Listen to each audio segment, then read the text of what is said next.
મિત્રો, મારી ગુજરાતભરના યુવાનોને એક લાગણીભરી વિનંતી છે કે મારા વાલા યુવાનો, જાગો.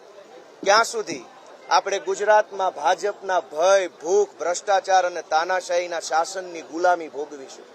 દોસ્તો, આજે એક એક માણસને જાણે કે ગુલામ બનાવી રાખ્યો એટલી હદે ભાજપે તાનાશાહી કરી છે.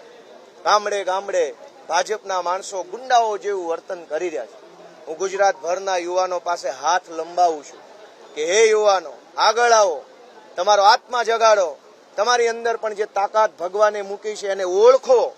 આવો સાથે મળી અને ગુજરાતને પરિવર્તન લાવવાની, ગુજરાતને આ ભાજપની ચુંગાલમાંથી છોડાવવાની લડાઈ લડીએ.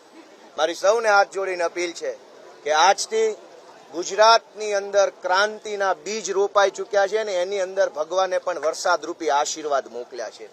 આજે આ ક્રાંતિનું બીજ રોપાયું, ઉપરથી આ વરસાદ આવ્યો. ભગવાન પણ ઈચ્છે છે કે ગુજરાતની જનતાનો આત્મા જાગે અને ગુજરાતમાંથી ભ્રષ્ટાચારી ભાજપ ભાગે.